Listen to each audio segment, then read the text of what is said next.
नमस्कार मित्रों, मैं हूं विजय जानी। हमारे सनातन संस्कृति में वेदों का महत्व सबसे अधिक रहा है और वेदों से ही हमारी सनातन संस्कृति की पहचान है। अब वेदों का छठा अंग जिसको बोलते हैं वेदांग, और वो जो है वो है ज्योतिष शास्त्र। अब ज्योतिष शास्त्र का भी प्रारंभिक जो है रूप है वो है पंचांग, जिसके अंदर 5 अंग होते हैं। जो पंचांग है जिसमें पहला तिथि, दूसरा वार, तीसरा योग, चौथा नक्षत्र और 5वां करण। इन 5 से मिलकर बनता है पंचांग, जिसमें पहला अंग है वो है तिथि। हम सबको पता है कि तिथियां 30 हैं। ये 2 पक्षों से मिलकर बनती हैं, जिसमें शुक्ल पक्ष है जिसमें 15 तिथि होती है जो प्रतिपदा से पूर्णिमा तक होती है।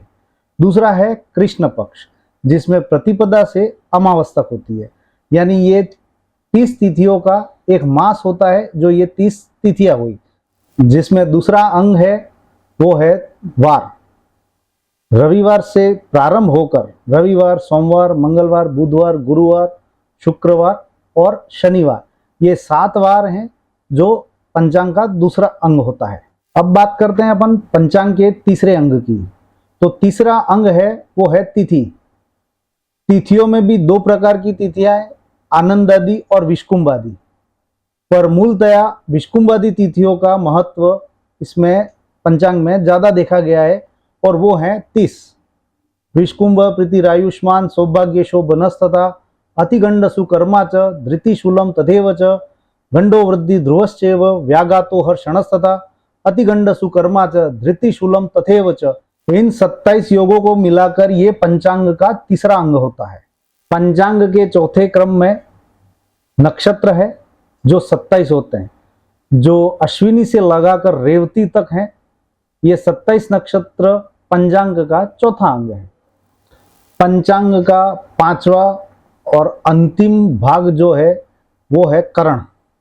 करण 11 होते हैं, जिसके अंदर 7 करण चर हैं और 4 करण स्थिर हैं। कुल मिलाकर इन 5 को मिलाकर तिथि, वार, योग, नक्षत्र और करण से पंचांग बनता है। ये ज्योतिष का मूल आधार है। सामान्यतः पंचांग का उपयोग हर जगह होता है। शुभ अशुभ सभी कार्यों में पंचांग देखा जाता है, जिसके अंदर चौगड़ियों से लगाकर अन्य सभी चीजें पंचांग पर से ही देखी जाती हैं।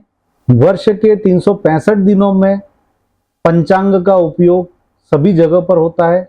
जैसे कभी कोई वार त्योहार हो, कभी शुभ लग्नादि या मुंडन संस्कार, चोल संस्कार, गर्भाधान संस्कार वगैरह सभी जगह पर पंचांग की उपयोगिता रहती है। पंचांग समय सारणी को दर्शाता है, जिसमें कई बार कुछ पल में कोई अच्छे कार्य किए गए हों। अगर उसके अंदर पंचांग शुद्धि अगर देखी गई है तो व्यक्ति उसमें उत्तरोत्तर सफल होता है।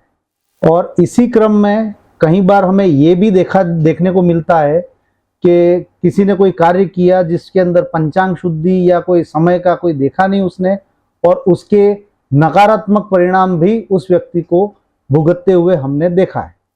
हमारे व्यवहारिक जीवन में पंचांग के आधार पर समय शुद्धि देखकर किया गया कार्य और उसका परिणाम जो व्यक्ति के जीवन में शुभ फलदायी होता है।